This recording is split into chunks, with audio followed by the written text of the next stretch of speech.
Assalamualaikum warahmatullahi wabarakatuh. Terima kasih teman-teman. Saat ini kita sudah memasuki materi kelima, dan ini adalah penjelasan singkat dari materi inisiasi. Namun sebelum kita masuk pada materi, saya ingin tanya, sebelum kalian kuliah pakai sistem e-learning ini, saya yakin dulu kalian masa COVID-19 pernah mendapat tugas sekolah. Nah, saat itu kalian kalau mengumpulkan tugas atau sekedar menyimpan file, biasanya filenya disimpan di mana? Di laptop, Google Drive, atau kirim lewat WhatsApp. Nah, biasanya di situ mulai muncul masalah.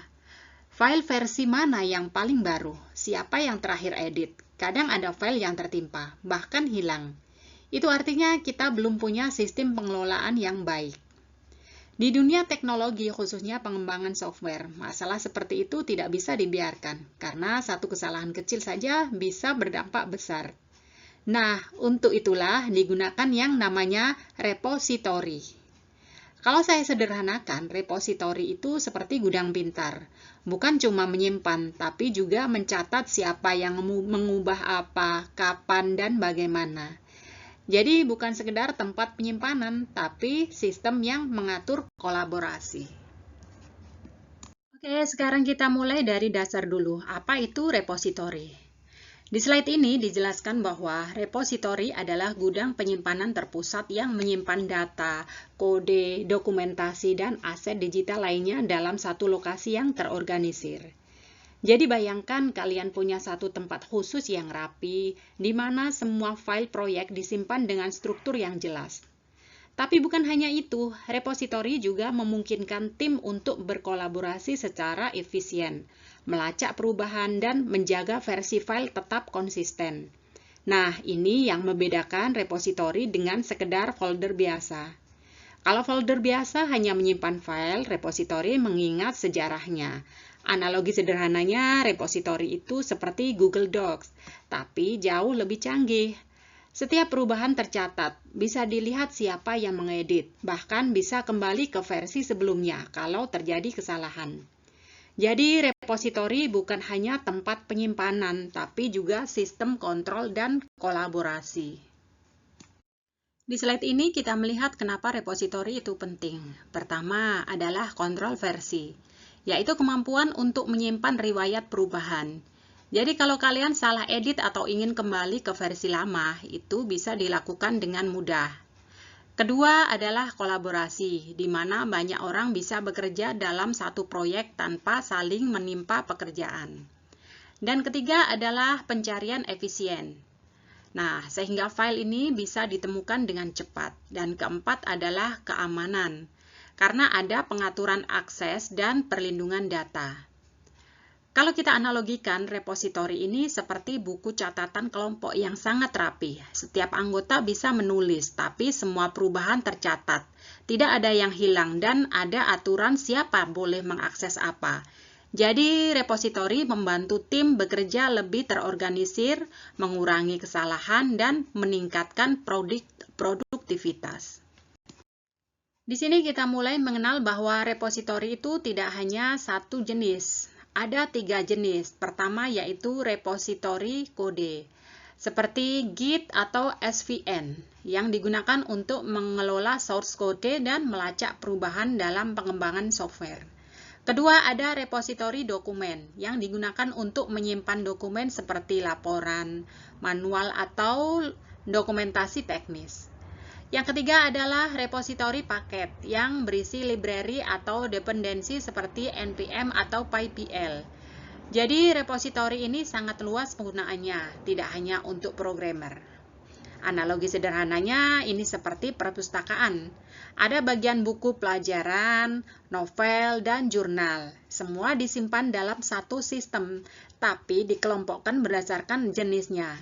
Jadi kita tidak bisa menyamakan semua repository karena masing-masing punya fungsi yang berbeda sesuai kebutuhan. Nah, di slide ini kita belajar bagaimana repository itu disusun. Disebutkan ada folder utama seperti docs, src, test, dan config, serta bagian inti seperti readme dan lisensi. Ini penting karena repositori yang baik harus terstruktur dengan jelas agar mudah dipahami oleh semua anggota tim. README biasanya berisi penjelasan tentang proyek, sedangkan folder-folder lain memiliki fungsi masing-masing. Contoh sederhananya ini seperti rumah yang tertata rapi, ada ruang tamu, kamar, dapur, dan gudang. Kalau semua barang ditaruh sembarangan, orang lain akan kesulitan memahami. Begitu juga dengan repositori. Struktur yang baik akan mempermudah kolaborasi dan pemeliharaan proyek. Di slide ini kita belajar tentang workflow atau alur kerja dalam repositori, yaitu clone, modifikasi, commit, dan push. Pertama, clone, yaitu menyalin repositori ke komputer lokal. Kedua, modifikasi, yaitu melakukan perubahan atau menambah fitur. Ketiga, commit, yaitu menyimpan perubahan dengan catatan. Dan terakhir, push, yaitu mengirim perubahan ke server pusat. Ini adalah siklus yang terus berulang dalam pengembangan software. Analogi sederhananya ini seperti kalian mengerjakan tugas kelompok. Kalian download file, clone, mengeditnya, yaitu modifikasi, menyimpan dengan catatan, commit, lalu mengirim kembali ke grup, itu push namanya. Dengan sistem ini, semua perubahan bisa dilacak dan dikelola dengan baik. Baik teman-teman, di slide ini kita mulai melihat repositori dari sudut pandang yang lebih luas, yaitu hubungannya dengan database. Sudah dijelaskan di materi awal tadi bahwa repositori adalah sistem yang menyimpan, mengelola, memelihara, dan melindungi data dalam bentuk digital, serta berkaitan dengan metadata atau informasi tentang data itu sendiri. Artinya, repositori itu bukan hanya tempat menyimpan file, tapi juga menyimpan informasi tambahan seperti siapa yang membuat, kapan diubah, dan bagaimana penggunaannya. Selain itu, repositori juga berkaitan dengan sistem keamanan, administrasi, dan keberlanjutan.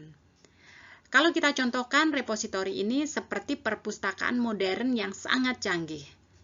Bukan hanya menyimpan buku, tapi juga mencatat siapa yang meminjam, kapan dikembalikan, bahkan kondisi bukunya. Jadi, repositori tidak hanya fokus pada data, tapi juga pada pengelolaan dan keamanan data tersebut secara menyeluruh.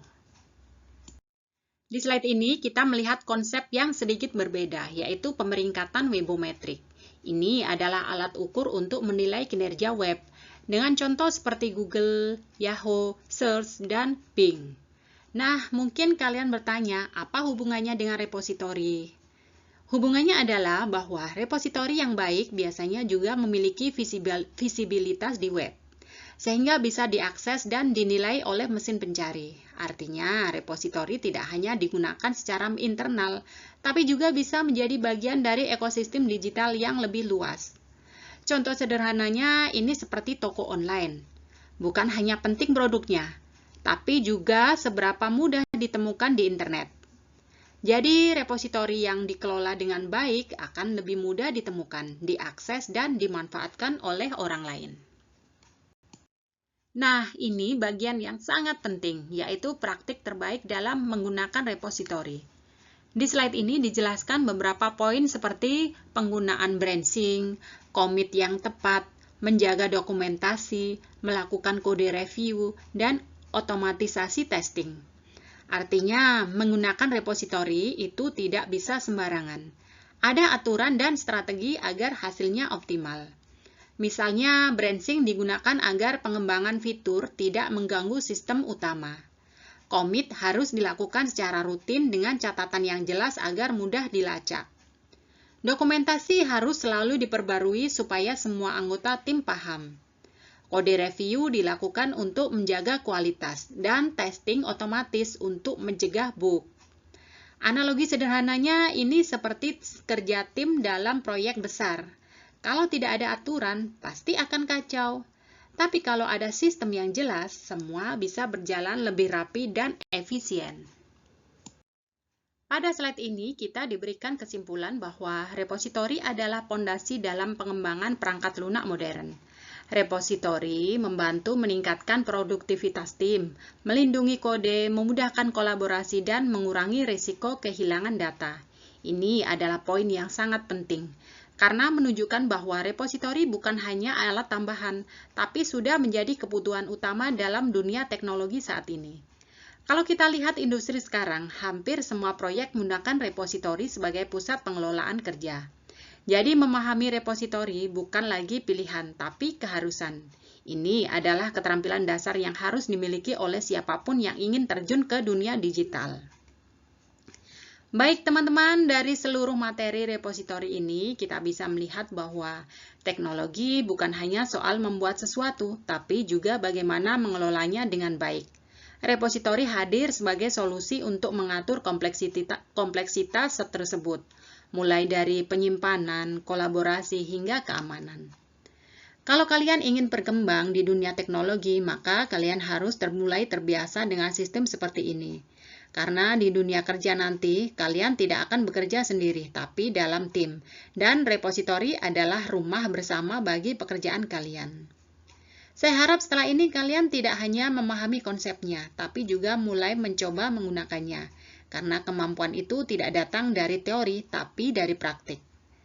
Baik, kita cukupkan untuk materi sesi 5 kali ini. Terima kasih. Jika ada pertanyaan, silakan tulis di kolom komentar. Tetap semangat dan wassalamualaikum warahmatullahi wabarakatuh.